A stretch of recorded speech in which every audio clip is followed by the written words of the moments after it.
Eu quero cumprimentar a igreja com a paz de Cristo. Amém. Eu estou feliz por essa oportunidade que o Senhor me concede. Eu já conheço o pastor Moisés há bastante tempo, mas de uns meses para cá a gente vem se aproximando, amém? E nossos laços vêm sendo consolidados, graças a Deus. Estou feliz também porque eu estou revendo aqui o Fábio, amém? 10 milhões de anos que a gente não se vê, mas aprove o Senhor que esse dia tivesse sido marcado, amém? Hoje a gente, Daniel, a gente casa, né? Pastor, amém? Glória a Deus. Vamos entrar na palavra? Eu quero pregar em cima da temática da festividade, até porque hoje vocês estão completando 14 anos de existência e é óbvio que aqui no Ocidente a gente tem muito esse movimento de a cada ano um ciclo se fecha. Mas quando a gente olha para os hebreus, a gente vai ver que o ciclo deles é diferente do nosso. Amém? A cada 7 anos ou a cada 10 anos um ciclo se encerra. Porque para um judeu o número 7 é o número da perfeição. Amém? Então, ou seja, um ciclo perfeito se fecha para um ciclo perfeito começar. E se essa igreja está hoje completando 14 anos, significa que ela está na sua segunda etapa de ciclo perfeito. Amém, igreja? Amém. E nós sabemos que o 14 tem uma conotação de porção dobrada. Então a gente ora nessa noite para que haja porção dobrada. E um outro número também que é muito relevante para os judeus é o número 10, né? Que é o número da completude, é o número da totalidade. Então se essa igreja já está no seu 14º ano, significa que essa igreja já chegou nessa fase. Amém, igreja? Amém. Então vamos lá. 1 Samuel, capítulo 7. Meu irmão, não se incomode. 1 Samuel, não se incomode se você me ver tossindo. Ontem eu estava ministrando numa igreja ali em Campo Grande. E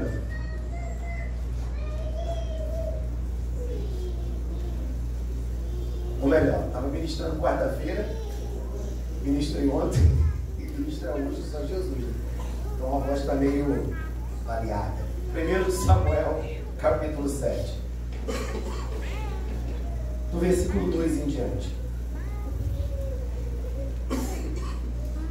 E sucedeu que desde aquele dia a arca ficou em Kiriat-Jearim. E tantos dias se passaram que até chegaram 20 anos.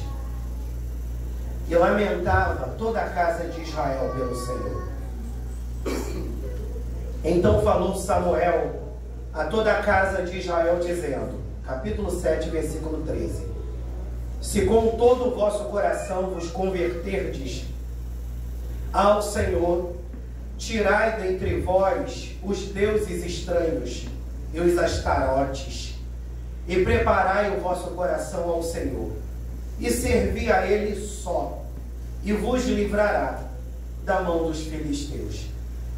Então os filhos de Israel tiraram de si os Baalins e os Astarotes, e serviram só ao Senhor. Disse mais Samuel: congregai a todo Israel em Mispá, e orarei por vós ao Senhor. E congregaram-se em Mispá, e tiraram água, e a derramaram perante o Senhor.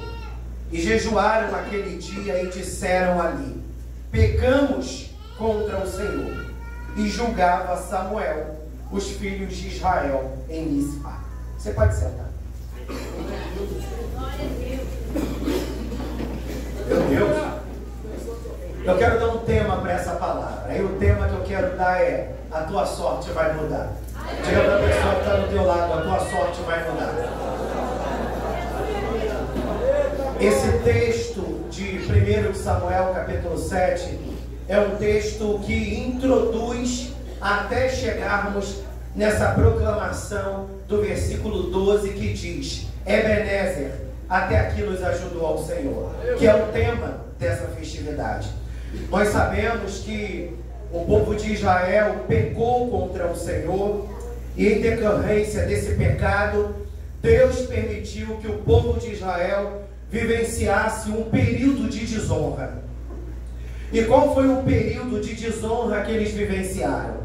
O Senhor permitiu que a arca da aliança fosse tomada pelos seus inimigos, os filisteus. E a arca da aliança ficou alguns meses no arraial dos filisteus. Até porque Deus julgou os filisteus e eles não conseguiram manter a arca durante muito tempo dentro do seu arraial. Porque eles foram feridos de enfermidade, alguns foram feridos de morte, e eles entenderam que a presença da arca trazia sobre eles sentença. E eles despediram a arca. Só que a arca, ela não voltou imediatamente para Jerusalém. Muitos anos se passaram nesse processo até que a arca retornasse para Jerusalém. E esses anos todos que a arca ficou ausente de Jerusalém, fazia parte de um juízo de Deus, para fazer com que a nação de Israel entendesse que em decorrência do seu pecado, da sua desobediência e da sua desonra, Deus não teria como honrá-los. Deus teve que permitir que eles passassem por todo aquele processo de humilhação e de constrangimento por causa do pecado. Então, durante todo o período que a arca esteve distante de Jerusalém, o povo experimentou de tristeza, o povo experimentou de descontentamento e o povo experimentou de falta de sorte. Porque, biblicamente falando, a nossa sorte é o Senhor. E se a arca tipifica a presença de Deus, a glória de Deus, eles não desfrutando da presença da arca, significa que eles estavam sem sorte. Ou seja, eles estavam entregues à sua própria sorte. E nós sabemos que por mais que aqui no Ocidente a gente tem esse conceito de, nós cristãos não, né? Mas os lá de fora tem esse conceito de, eu tenho a minha sorte. A minha sorte é o número X. A minha sorte é o número W. A minha sorte é usar esse tipo de roupa. Existem pessoas que às vezes, mesmo dentro da igreja, carregam consigo. Aí tem aquele sorteio dentro da igreja. Aleluia! Ele não entende que o sorteio é simplesmente um pretexto para ele somar na obra de Deus. E não, meu número é esse. Então eu só posso comprar esse número. Porque ele ainda está impregnado com a visão do mundo. Quando na realidade a nossa sorte não é um número, a nossa sorte não é uma cor, a nossa sorte não é um dia da semana. A nossa sorte é o Senhor. Oh glória! A nossa sorte é o Senhor. Só que o povo de Israel entendia muito bem isso. Então, desfrutando eles da ausência da arca, eles entenderam que eles estavam sem sorte. E nesse contexto, quem era o maior inimigo do povo de Deus? Os filisteus. Porque os filisteus nessa época, eles eram detentores do exército mais poderoso e mais numeroso. Mais poderoso e mais numeroso. Então todas as vezes que Israel se via sob a ameaça dos filisteus, eles ficavam apavorados, porque eles sabiam que eles não teriam condições alguma de prevalecer sobre os filisteus sem que o Senhor não estivesse com eles. E esse texto fala de um momento em que Samuel orienta o povo a ir para Mispa. E Mispa era uma cidade a noroeste de Jerusalém e era uma distância de 8 a 12 quilômetros de Jerusalém. E Samuel orienta o povo a ir para Mispá e, vamos dizer assim, se abrigar, se refugiar em Mispá. Porque Samuel sabia que os filisteus estavam vindo com fúria diante deles. Pastor, o Senhor falou que a arca não estava em Jerusalém, mas aonde a arca estava? A arca estava na casa de um homem chamado Abinadab. E essa arca estava aos cuidados de um servo chamado Eleazar.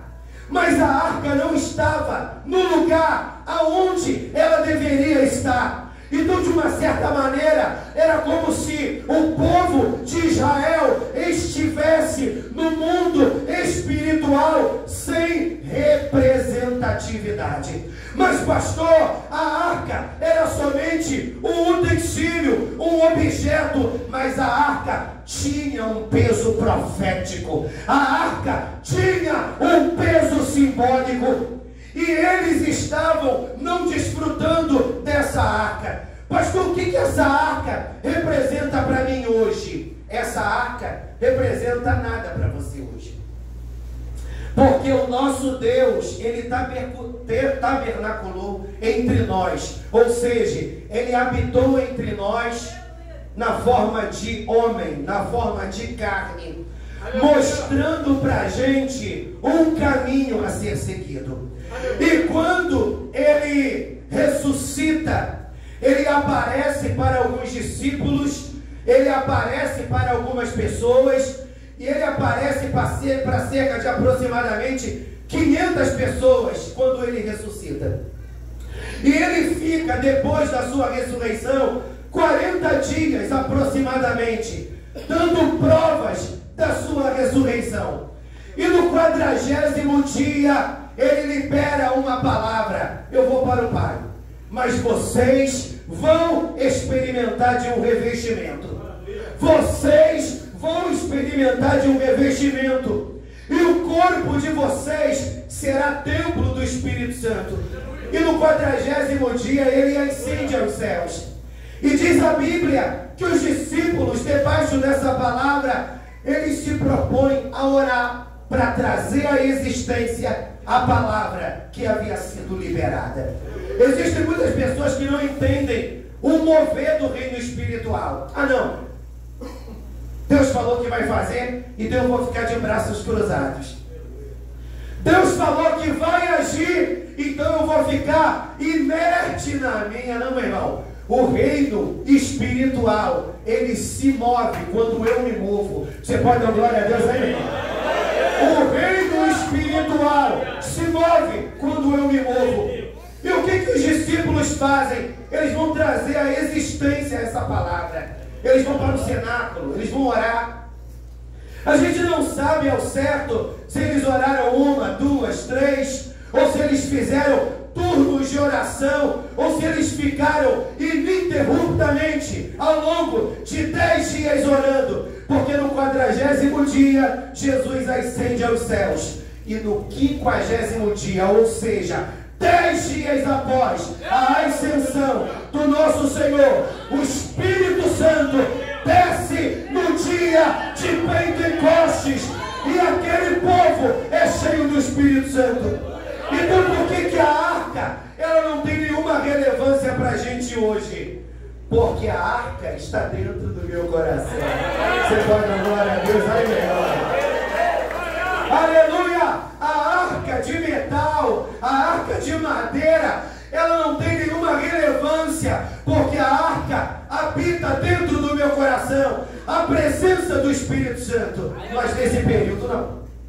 Nesse período, essa presença que a gente tem, essa glória que a gente desfruta, era simbolicamente representada pela presença da arca. Então era mais ou menos assim: a arca presente, Deus presente; a arca ausente, Deus ausente. Então eles estavam passando uma das maiores batalhas das suas vidas, e eles não estavam desfrutando da presença da arca, porque eles estavam debaixo de reprovação. Mas olha como é importante você ter uma liderança conectada com os céus. Olha como é importante você ter uma liderança que vai te representar espiritualmente. Você pode dar glória a Deus pela vida do pastor Moisés? Se glória a Deus está muito caído, Igreja Batista. Você pode dar glória a Deus pela vida do pastor Moisés? Meu irmão, ele é uma autoridade espiritual nessa casa. E nós estamos debaixo da cobertura dele, porque ele aqui é autoridade abaixo de Jesus. Você pode dar glória a Deus, igreja? Pastor, isso não tem nada a ver, meu irmão, é porque você não entende reino espiritual. Porque se você entendesse, você ia perceber o valor de um princípio de autoridade. Nós sabemos que Samuel, ele era a autoridade. Samuel era a autoridade espiritual naquela época. E Samuel diz, vocês estão debaixo de juízo, mas vamos fazer o que Deus está me orientando a fazer, e Deus vai mudar a nossa sorte. Aleluia! E Samuel diz para o povo, vamos para Mispa. E ali a gente vai se reunir, e a gente vai se abrir para ouvir o que Deus tem para falar para a gente. Aí aqui, no versículo 3... Samuel dá a primeira orientação para o povo. O tema é: tua sorte vai mudar. Então a gente precisa saber o que a gente precisa fazer para a nossa sorte mudar. Aleluia! Ô meu irmão, a gente está no último mês do ano. Glória a Deus. Já pensou? Deus, pela sua extremíssima misericórdia, Henrique, eu vou mudar a tua sorte hoje. As portas fechadas vão se abrir. Aleluia! Já pensou, Rafa? Glória a Deus, gente nos ventos, né, filhote? Bendito seja Deus. Não vai ser daqui a alguns dias, não. Porque Deus, ele é muito tremendo. Às vezes Deus fala, a tua sorte vai mudar, e tu fica naquela palavra. Pode ser hoje, pode ser amanhã, mas pode ser daqui a muitos anos. Porque Deus não está inserido dentro desse tempo que a gente conhece. Amém? Então não é que Deus atrasa. Na nossa concepção, Deus está atrasado, porque qual é a nossa visão de mundo? Aqui e agora. Então quando Deus fala, a tua sorte vai mudar, você acredita, é aqui, é agora. Mas nem sempre. Mas tem momentos, meu irmão, que Deus decide ser muito preciso. A tua sorte vai mudar daqui a alguns meses. Tua sorte vai mudar daqui um ano. Tua sorte vai mudar agora. Você vê Deus sendo preciso. Quando Eliseu chega para aquela mulher rica de Sunem, o que Eliseu disse? Daqui a um ano você terá teu filho. Aí ela disse para o profeta, não mintas para a tua serva, ou seja, eu já gerei muitas expectativas e não deram em nada. Aí Eliseu insiste, daqui a um ano você vai ter teu filho. E ela teve seu filho. Aleluia! Quando o Senhor disse para aquele centurião, vai, teu servo já está curado, tua filha já está curada, foi imediatamente. Quando o Senhor disse para Abrão, daqui a um ano tu terás teu filho, e não foi o que aconteceu. Então esse Deus, quando Ele quer, Ele é preciso e Ele é exato. Quem recebe, levanta a mão para glorificar. Graças a Deus, tua sorte vai mudar, meu irmão. Porque quando eu estava orando, Senhor, eu estava orando ontem, e eu estava falando com Deus, Deus, a palavra que o teu Espírito está gerando no meu coração é a temática, amém? Para a gente honrar a temática. Mas qual vai ser o tema? Ebenezer e o Senhor não. Aleluia. Volta alguns versículos e eu quero que você dê ênfase a estes princípios espirituais. Eu quero mudar a sorte da Igreja Batista Pentecostal, mas eles precisam seguir alguns princípios para que a sorte desta casa seja mudada. Bota a mão no ombro da pessoa que está do teu lado, com autoridade no Senhor, e diga: a tua sorte vai mudar. Tua sorte vai mudar, filhote. Aleluia! Glória! Versículo 3 diz assim: então falou Samuel a toda a casa de Israel, dizendo: se com todo o vosso coração vos converterdes ao Senhor, tirai dentre vós os deuses estranhos e os astarotes. Então a primeira coisa que Samuel orienta o povo é: a sorte de vocês vai mudar, mas para que a sorte de vocês mude e vocês deixem de ficar vulnerável na mão de vosso inimigo, vocês precisam hoje abandonar a idolatria. E nesse contexto, qual era a idolatria?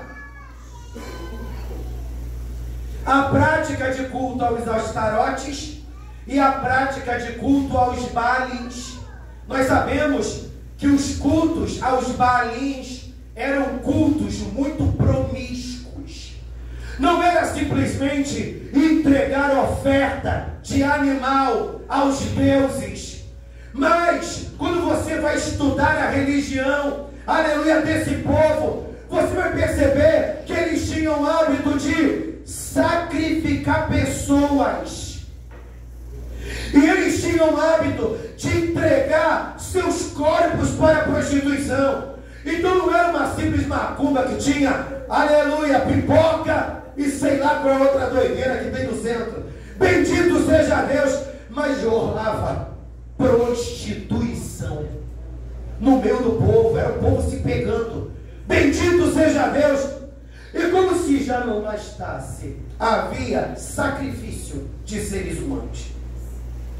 Então abandonar a idolatria não era simplesmente deixar de reverenciar um Deus, mas deixar de se associar a toda aquela prática que vinha acompanhada àquele culto pagão. Às vezes nós pensamos: não, eu sou crente, eu não sou idólatra. Mas de repente você venera seu corpo, você venera os bens que você tem, você venera muita coisa, e em detrimento disso você deixa Deus de lado e coloca as suas certezas e as suas vontades em primeiro lugar. Se você quer de verdade que sua sorte mude, comece a colocar Deus como o primeiro na sua lista de preferências. Aleluia! Pastor, Deus é o primeiro na minha lista de preferências. Eu estou aqui na festividade e eu estou comprometido em participar dos 3, 4 dias de festividade. Mas ter compromisso com Deus não é simplesmente ser um frequentador de culto. Porque ser um frequentador de culto é um religioso. Mas ter uma vida com Deus é você entender que seu envolvimento com Deus vai além de vir aqui à frente cantar no grupo dos varões, mas é você ter uma vida diariamente de entrega e de consagração, Jesus. Aí Deus disse para o povo: abram mão da idolatria e se convertam. Então o primeiro passo para que sua sorte seja mudada: abra mão da idolatria. Segundo passo, vamos continuar lendo o versículo. Diz assim: e preparai o vosso coração ao Senhor, e servi a Ele só, e vos livrará da mão dos filisteus. Então os filhos de Israel tiraram dentre si os baalins e os astarotes e serviram ao Senhor. Ou seja, o que eles precisaram fazer além de abandonar, aleluia, a idolatria? Eles precisaram se arrepender. Pastor, quando alguém decide abrir mão de alguma coisa, ela está consequentemente se arrependendo. Nem sempre. Porque às vezes a gente larga a prática, mas o nosso coração continua vinculado àquela prática. Ao ponto de que ele deixou de fazer isso, mas todas as vezes que ele entrou numa crise, a primeira coisa que ele pensa em fazer é voltar àquela prática. Então, na realidade, meu irmão, não houve um arrependimento genuíno, e a palavra é: arrependam-se dos seus pecados. O Senhor chega para um rei chamado Davi, e o Senhor leva até ele um homem chamado Natã. Davi, todos nós sabemos que ele comete um adultério. E além do adultério, ele corrobora para que uma pessoa morra. Porque Davi, ele pecou e ele não se arrependeu do seu pecado. Ele quis esconder o seu pecado. E para que ele escondesse o seu pecado, que era a gravidez da mulher com quem ele adulterou, ele deveria fazer com que o esposo daquela mulher coabitasse com aquela mulher, para que todos pensassem que a gravidez daquela mulher, Lohan, aleluia, era do seu marido. Como ele descobre que aquele homem não coabita com a sua mulher, Davi, ele parte para o plano B. Olha o nível de perversidade de um adorador. Pastor, ele era um adorador. Como que um adorador chegou nesse nível de decadência? Quando eu começo a dar voz aos meus caprichos, quando eu começo a dar voz à minha vaidade, eu começo deixando de ouvir o céu para ouvir a mim mesmo. Eita, Jesus. E quando eu começo a ouvir a mim mesmo, a minha tendência é me tornar perverso, porque eu quero a todo custo fazer aquilo que eu considero ser o melhor para mim. Mas nem sempre o que eu considero ser o melhor para mim é o que Deus sonha para minha vida. E esse é o desafio da vida cristã. Porque a gente, crente, tem muito disso, né? Ah, eu estou sentindo, eu tenho que fazer. Meu coração não está mais aberto, eu não vou fazer. Aleluia. Ai, não estou mais com clima para me envolver nisso. Que isso? Você me sinto o jornalista da previsão do tempo? Aleluia! Não, meu irmão, crente, ele não se move pela sua alma. Crente se move por princípio. E princípio é você fazer, não o que você quer, é fazer o que precisa ser feito.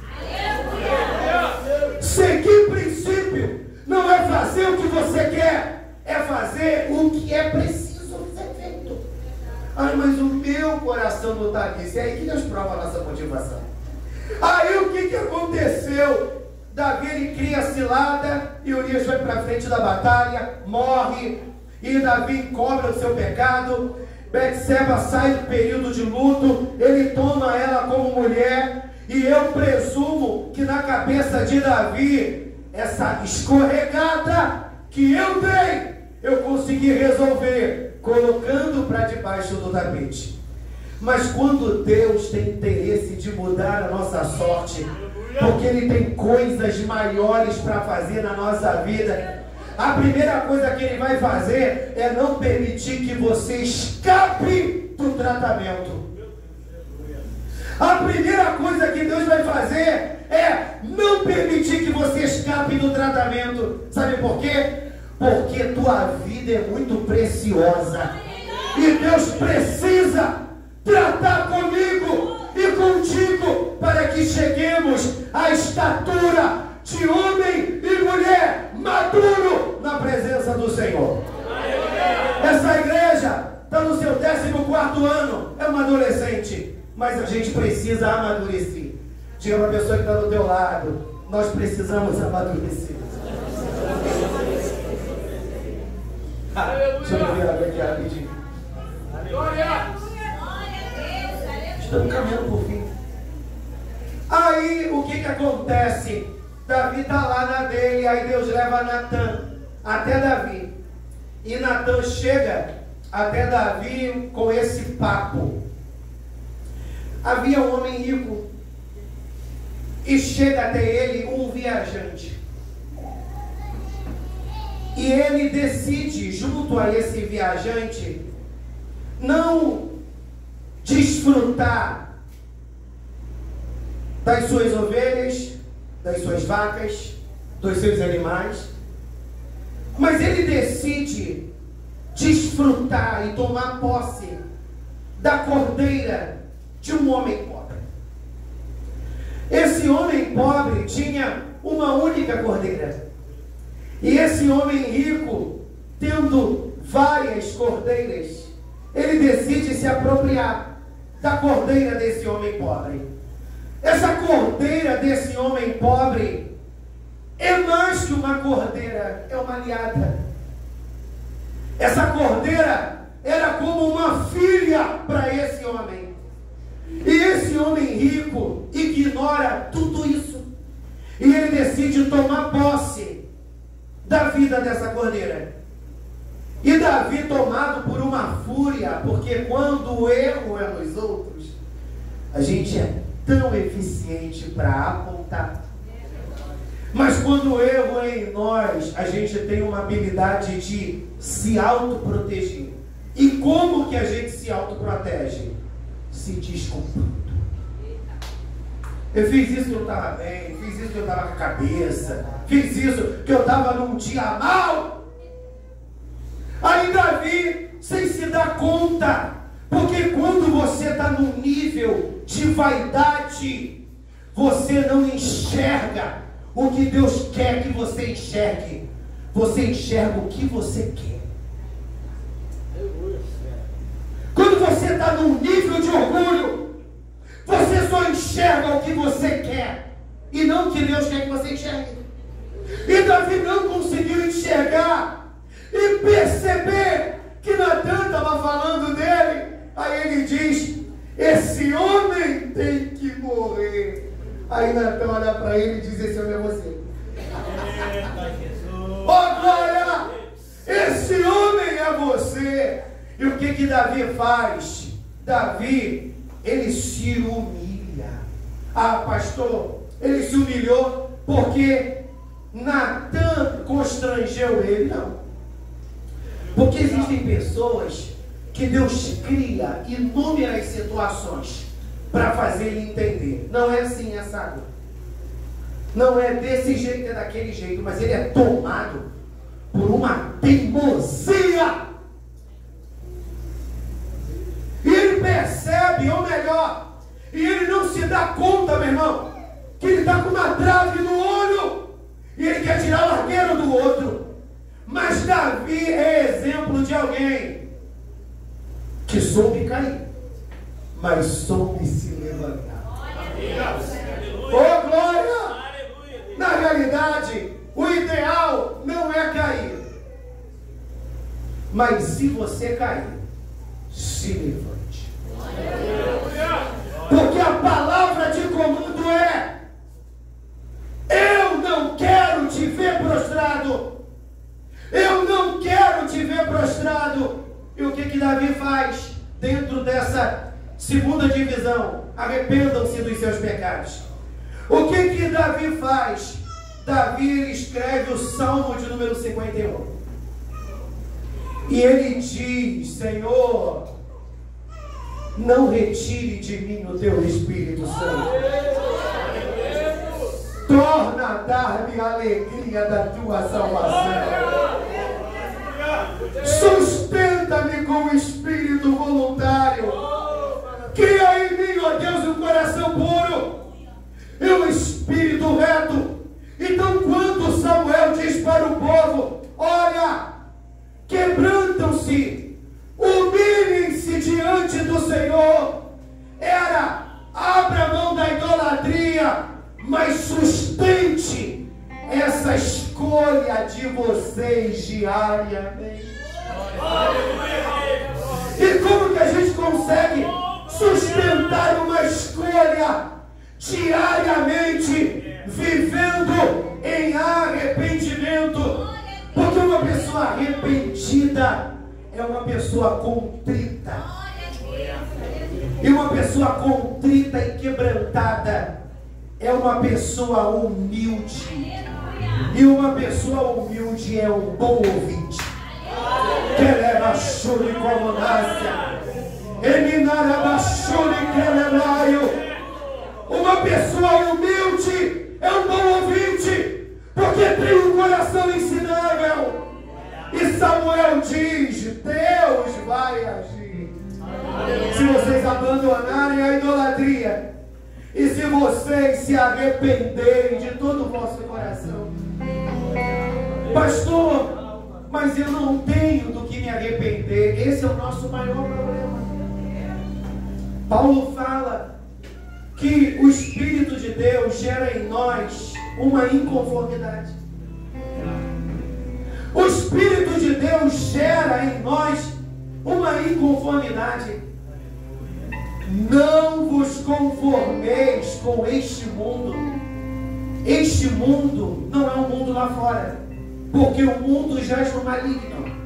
Esse mundo é o meu mundo.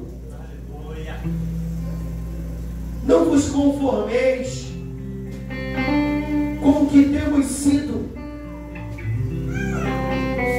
Não aceitem continuar sendo o que vocês são. Pastor, eu preciso virar do avesso. Não. Nós precisamos a cada dia fazer o que Samuel faz. Fazer o que Samuel fez. Quando ele foi chamado para o ministério, fala, Senhor, que teu servo ouve. Senhor, eu estou envolvido nesse projeto, é isso mesmo. Senhor, eu estou aqui fazendo isso na obra. É só isso que tu quer para a minha vida. Senhor, o meu trabalho está tirando todo o meu tempo. É isso que tu quer para mim? Porque o que é espiritual não sabe para onde vai e nem de onde vem. Sabe o que significa isso? Que o espiritual, ele não muda de igreja, que nem ele muda de roupa. O espiritual, ele se permite ser dirigido pelo Espírito Santo. E quando nós nos permitimos ser guiados pelo Espírito Santo, você que faz parte dessa congregação, Senhor, como eu posso melhor servir a minha congregação? Senhor, como eu posso melhor ajudar o meu pastor? Senhor, como eu posso levar esse grupo de varões a crescer mais? Senhor, como eu posso levar estas mulheres a serem mais fervorosas? Senhor, eu estou conduzindo este culto. É só isso o que temos experimentado neste culto? Ou tu quer mais, Senhor? Eu quero mais de ti. Eu quero mais de ti. Se tem uma coisa que Deus está à procura, é de verdadeiros adoradores que adorarão ao Pai em espírito e em verdade. As pessoas, elas tentam matar a gente. Kelebachuri como naragácia. E qual é a melhor maneira das pessoas de matarem a gente? Nos criticando. Às vezes você está fazendo alguma coisa e alguém te critica, alguém te deprecia, alguém te desqualifica, e aquilo mexe com você e você dá um passo para trás. E quando você dá um passo para trás, você se esfria. Mas lá em Isaías capítulo 53, o texto diz: ele foi rejeitado, ele foi humilhado, ele foi um em que os homens escondiam dele o rosto. Ele não tinha parecer, ele não tinha formosura. Então a gente olha para um Cristo que foi rejeitado. Mas esse Cristo rejeitado, você vê Ele sendo glorificado. Sabe por quê, meu irmão?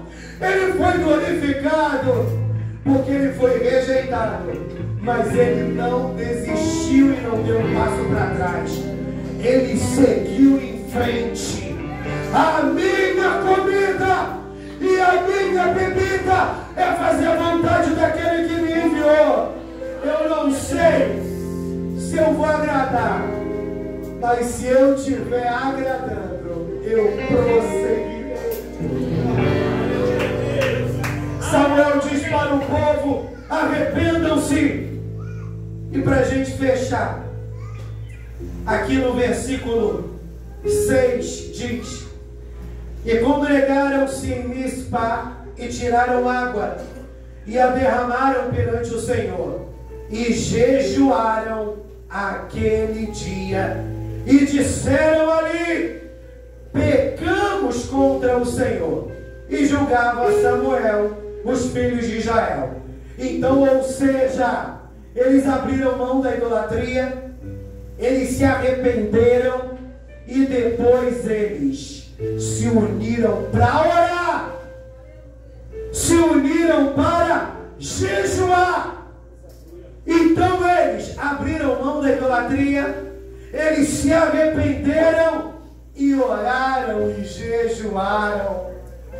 Uma coisa que eu tenho batido na tecla, por onde eu tenho ministrado, é que igreja fala muito de oração. Mas você sabia que igreja ora muito pouco? Se a igreja orasse o quanto ela fala de oração, meu irmão, não tinha para ninguém. E a vida de oração é tão deficitária dentro da igreja. Lá na igreja, está aqui alguns filhos. O Rafael é líder lá no ministério, é uma bênção. Ele é um presbítero lá na igreja, ele é alguém que lidera o ministério do louvor. Amanhã mesmo ele vai estar dirigindo lá uma mini vigília lá na igreja. Ele lidera um culto que acontece todo sábado, apesar que agora vai ter que mudar. Glória ao nome do Senhor. Então ele sabe do que eu estou falando.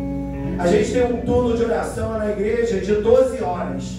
Todo terceiro domingo do mês, a gente tem um turno de oração de 12 horas. Eu tenho o meu turno junto com a minha equipe, ele tem um turno dele, que é a equipe dele, e outros. São 12 horas de oração. E às vezes, a gente acaba tendo que orar com outras pessoas. Jesus, desculpa. E não tem como você orar com uma pessoa e não perceber o nível de oração dela. E você vê como tem pessoas, meu irmão, que não sabem nem orar. Eu não estou falando de novo convertido, meu irmão. Pessoas que chegaram agora na igreja. Às vezes são gente que adora uma oportunidade, adora cantar por toda a minha vida, adora cantar um corinho de fogo, mas podem para orar, meu irmão. Você vê que ele não tem intimidade nenhuma com Deus.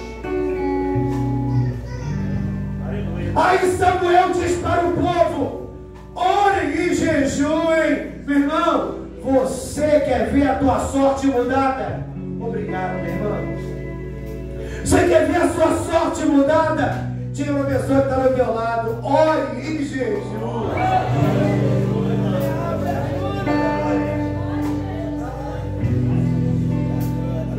Esses dias, aleluia, eu coloquei um propósito no meu coração: Senhor, eu preciso abrir mão de uma refeição. Esses capetas me saquei por terra. Porque às vezes, meu irmão, a gente é muito engraçado, mas isso acontece com a gente também. A gente está em guerra, aleluia, a gente intensifica a nossa oração, a gente intensifica a nossa consagração, a coisa dá uma tranquilizada, a coisa dá uma tranquilizada e a gente dá uma relaxada. Aí eu estava falando uns dias atrás: Senhor, a chama está quente, aleluia, vou abrir mão de uma das minhas refeições para entrar em guerra, porque Jesus Eu não quero terminar o ano, aleluia, desse jeito não. E se tem alguma coisa que eu preciso fazer, eu vou fazer. Porque o texto diz que quando os filisteus descobriram que os israelitas estão em Mispá, eles vão em direção de Mispá. E quando os israelitas veem os filisteus, o que os israelitas fazem? Eles se apavoram. Aí eles não tinham a arca, mas eles tinham o líder que tinha a vida com Deus. Eles não tinham arca, mas tinham um líder que tinha vida com Deus. E eles chegaram para Samuel e disseram: Samuel, os filisteus estão vindo. O que a gente vai fazer? Aí o povo diz para Samuel: ore mais, Samuel. E o que Samuel fez? Não, vou ficar aqui no WhatsApp. Vou ficar aqui no perfil do Instagram. Aleluia! Eu já orei perturbados, não vou orar mais não. Não, meu irmão. O texto diz no versículo 7 em diante: Samuel ora. Senhor, age na vida desse povo. Senhor, dá livramento à minha equipe. Levanta os meus ministros. Senhor, prospera a minha congregação. Aí Deus começa a agir. Aí Moisés não, Samuel, tomado pelo Espírito, pega uma cordeira e sacrifica inteira, um cordeiro inteiro em holocausto. Versículo 9: então tomou Samuel um cordeiro de mama e sacrificou inteiro em holocausto ao Senhor. E clamou Samuel ao Senhor por Israel. E o Senhor lhe deu ouvidos. Você pode dar glória a Deus, meu irmão. E o Senhor lhe deu ouvidos. Olha como um líder, debaixo de uma conexão, Deus muda sortes através daquele líder. Eu quero dizer para você, pastor, aleluia, você é líder de departamento, você é uma autoridade espiritual para mudar a sorte das pessoas que você lidera. Quer levar chuva e coronar a graça? Se posicione mais e Deus vai honrar a obra das suas mãos. Aí, louvado seja Deus. Versículo 10, e a gente já está parando. E sucedeu que, estando Samuel sacrificando o holocausto, os filisteus chegaram à peleja contra Israel, e trovejou o Senhor aquele dia com grande estrondo sobre os filisteus e os confundiu, de tal modo que foram derrotados diante dos filhos de Israel. Ou seja, eu não falei que os filisteus eram maioria? Se coloca de pé. Eu não falei que os filisteus eram maioria? E era um exército poderoso e numeroso. Só que Samuel orou, Samuel ofertou, e a atitude de Samuel pela vida do povo chamou a atenção de Deus. Deus ouviu Samuel e Deus trovejou naquela cidade. Quando Deus trovejou naquela cidade, o trovejar desequilibrou os filisteus. Eu acredito que suas armas caíram no chão e eles se viram desarmados. E os israelitas perceberam a postura de vulnerabilidade deles feriu de morte. O fraco feriu no forte. O pequeno derrubando o grande. O sem capacidade vencendo o capacitado. Quando nós estamos debaixo de uma bênção, Deus muda a nossa sorte. O que era para Israel sair ferido de Mispa, quem saiu ferido de Mispa foram os filisteus. E diante de tamanha conquista, porque os filisteus fugiram e os israelitas foram ao seu encontro feridos de morte. E diante de tamanha vitória, Samuel ergueu um memorial. O que é um memorial? Como uma festa. É algo que é feito para ficar uma lembrança, para ficar gravado na história. É um registro. Versículo 12. Então tomou Samuel uma pedra. Pedra fala de fundamento. E pôs entre Mispa e Sem. E chamou-lhe Ebenezer. E disse: até aqui nos ajudou o Senhor. Ebenezer, até aqui nos ajudou o Senhor. Eu quero orar pela sua vida. E eu quero profetizar um tempo de mudanças. Mas não um tempo de mudanças que vai vir aleatoriamente, mas um tempo de mudança que vai acontecendo à medida que você for mudando. Um tempo de mudanças que vai acontecendo à medida que você for mudando. Abra a mão da idolatria, arrependa-se de todo o seu coração. Ore mais, jejue, e a glória desta última casa será maior do que a da primeira. Antes de orar, eu quero adore.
Mudança de sorte.